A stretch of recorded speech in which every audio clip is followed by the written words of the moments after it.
Welcome guys, this is F Animations here, and sorry for being not at all active for the past few months. I really apologize for that. So now we are here, so let's move on. I have come up with a way of creating this laser or scanner kind of effect using Redshift for Maya. It's pretty easy to do and a beginner could easily do it. So let's jump right into it. It's gonna be an awesome effect when we make it happen. So you can see that I've just created a simple scene. I'll show you just a second. It's a simple scene with a sphere and a plane, and I have just the perspective cam just focusing on the sphere itself. So there is one thing to keep in mind that if you are using dome light, what I am using, just make sure that like in here in the exposure section it'll be on 0, but you have to just decrease it to a point where it becomes dark. I'll show you just a second. Look at the redshift in front of you. You can see that if it's 0, just reads as EXR or your HDRI as it is and gives out the lighting as it is. But for the reason that we are doing a light effect like a laser or a scanner effect, it becomes more prominent in darkness. So that's the reason why I'll be decreasing this to somewhat this kind of value. So please note that. And guys, I've just tried this effect using Maya's built-in lights, but I was unable to achieve it. Sorry for that. I know that Redshift can support most of the lights within Maya's native lights, but the reason that even though I experimented, I was unable to find a way of doing it. If any guys out there can do it, just let me know. Just leave it in the comments. So now let's create a light. So we'll be just creating a physical light, or as physical light. I will move it up and I will rotate it in the x-axis about 180 degree. So now you can see that the light is pointing straight on top of the sphere. So you can see that it's pretty much intense, but we will just leave it at that. So now this is the part you have to note, like this is an aerial light. So in aerial light, as you can see, it will just spread its light from here. As the distance increases, it just spreads away. So that's a problem for us, because we are trying to achieve a light that's pretty much straight, and it allows us to see its path. So the path becomes visible only if we have something like dust particles or any kind of smoke, fog that could really bump up the path of the light. So we'll be just creating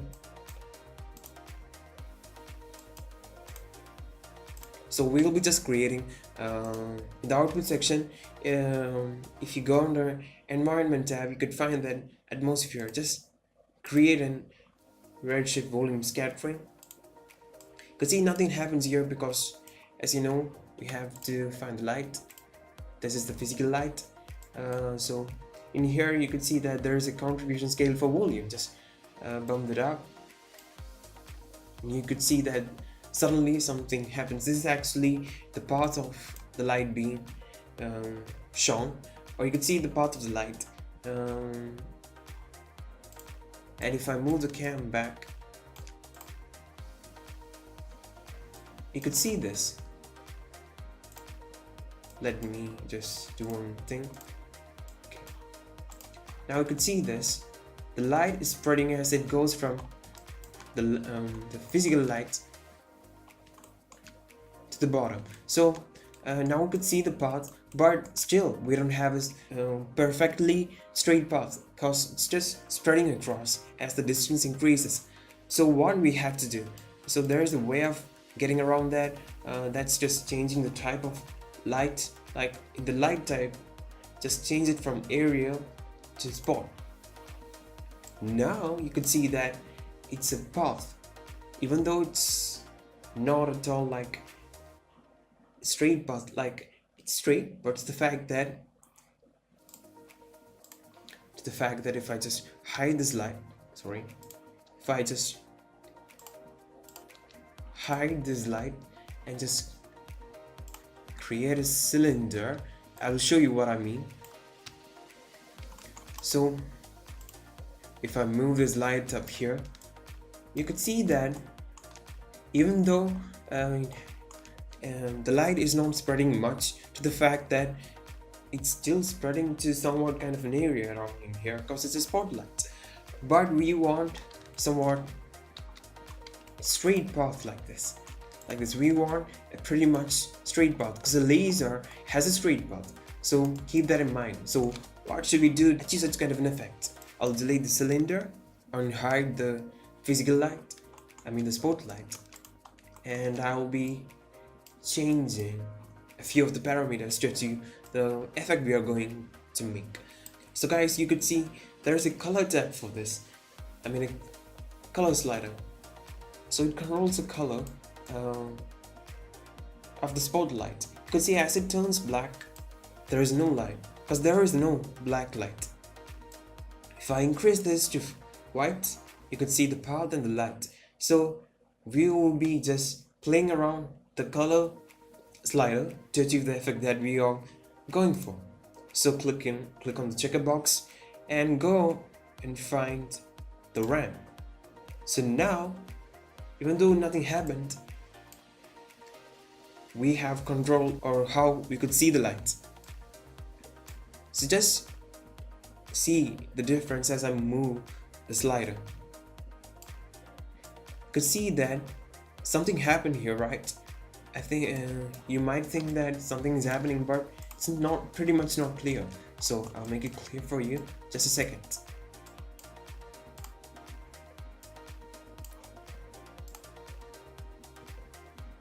If I just make it more narrow, just move it, you could see that the light now is like partly cut. So that's great, right? So we could define how the path should be because it could be controlled using a ramp. So that's great. So now we have control over how the path of the light should be. So what should we do now? We should change the ramp. It's a V ramp, the V scale like this. Like if I drag this, you could see that it's cut from the middle and the half part of the rest apart from the half is visible like this. So that's great. So now let's change the ramp, the type of ramp. I'll change this to a circular ramp. So now you could see something happen, right? You might think that so as you're playing with this ramp, I have noted that it's not too much visible. So you could probably solve this by just coming back to the physical light tab and just changing the contribution scale of the volume. If you increase this, now the path is more visible. If you bump it all the way to 1, it's even more visible. So now let's go back to the ramp. In here we could see that it's a circular ramp, but even though we are getting some kind of an effect, but that's not what we are going for. We want a laser effect, like a straight path. So what should we do? We should actually change the ramp. So it's black around in here. I'm gonna invert this. So something happened, right? Like if there was no black, it's the same light as we had without the color slider not being attached to the ramp. But if I create this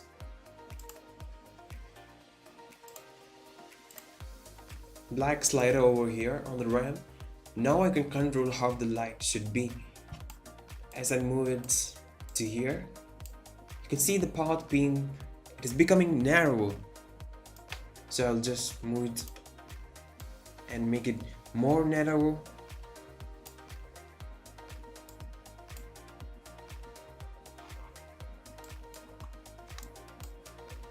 So now you can see that something is happening. So if I render this out now, you can see the path, right? There is a path over here, but still it's not too much prominent. There is a way around that too. Just go under the RS volume scattering node and just bump this up.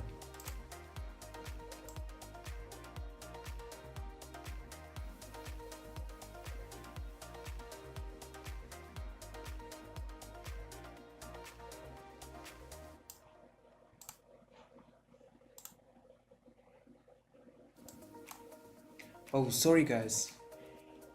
I noticed some kind of difference in here. Okay, there was a problem. As I tried to increase this over here, I was finding some kind of weird effect going. Like still there, you could see the spotlight's widespread path. We don't want that. It's actually because the reason that I haven't changed this to black, somewhat kind of a gray. So it's allowing light to pass through. Just make it total black. So now you could see it's more prominent. It's great. If you want, you can go back to the RS volume tab, just increase it all the way. And if I do a quick render, you could find that the path is visible. It's somewhat kind of a straight path. So I find that it's not at all. It's not what we are going for. We want more narrow path. You can do that. Just click here. It becomes more visible. Like you have a detail control over that. You could go again here. Just run the IPR, and if I go and change the slider, now the path is more narrow. And this is somewhat the effect that we are going for. But laser light is not like, I haven't seen a laser light that's white. If any one of you guys watching this have seen such kind of a white laser light, just let me know. Just put that in the comment section and lead me to the resources where you can find such kind of laser light which is white. So in my kind of view, I have only seen laser lights that are green and red. So let's change this white light to red. Just run the IPR. Now it looks really awesome because it's a laser light. This is the effect that we were going for. Now it's super, like, great, right?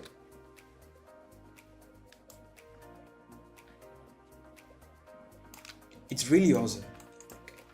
If I move my cam back, so now if I render this, it's an amazingly great laser light. But you could see that there is some kind of noise that is going in here, but we don't want that, right? So there is also another way of getting around that too. It's pretty much easy. Just jump back to the physical light tab and just increase the samples of the volume. If you increase that somewhat like 256, and if you do a render again, now you can see that, I know it takes some time, but it's the fact that we are getting more clean renders. I will just zoom in so it's more visible. Okay, now you can see that it's much more noise free. Like it's not denoise. It's because of the reason that we have increased the samples of the volume scattering. The volume tab under the physical light. So that's how we create the laser light. It's pretty much an easy kind of effect. It's damn easy that anyone can do it. Just create a physical light, just change its type to a spotlight and just hook up a ramp to the color slider and then play with the ramp. Just turn that a circular ramp. So this is the effect that I was talking about. It's pretty much easy, anyone can do it. So now let's jump on to another section of creating a light that is different from a laser light. It's a scanner light. So you guys might have seen those in films or somewhere in the lab. Like in case of films, you may have seen that people being scanned by a thin path of light. Like you could achieve that within Redshift For Maya. It's pretty much easy. The same way around, like just see, I'll just run the IPR so it's visible. So now in here we have to change it back to the VRAM. Just a second. So now it's somewhat kind of a weird kind of effect. Anyway, just move this slider to the middle. I'll create two sliders on both the sides of the middle slider. I'll change this one to black and this one to black. So now we're cutting away the path of light. You can see that from the top. If you want to see it more,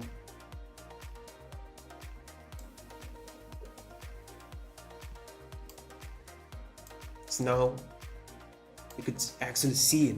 It's being cut.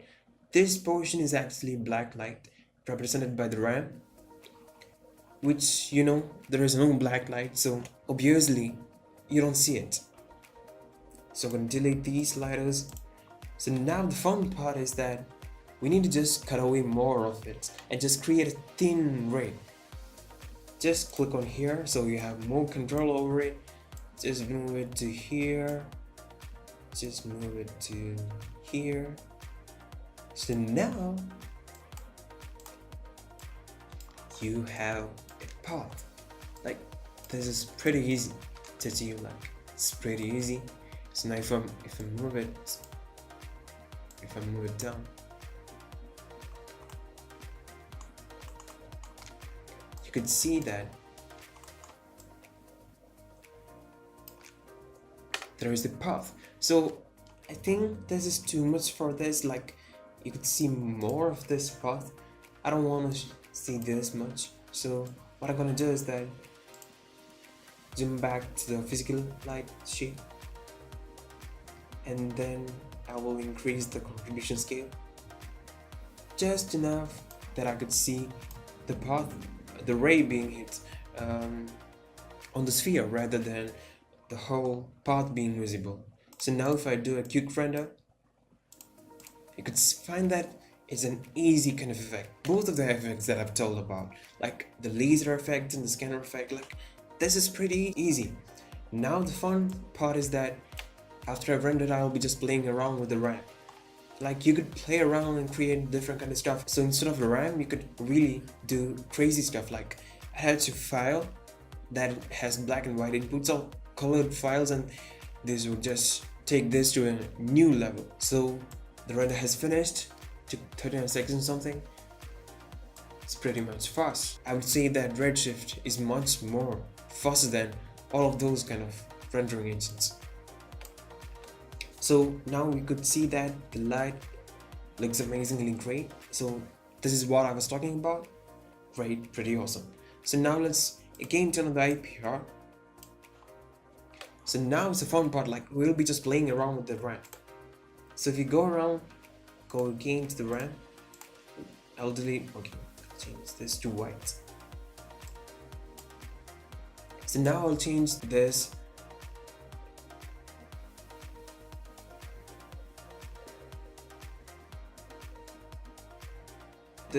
so I will change this to a radial ramp.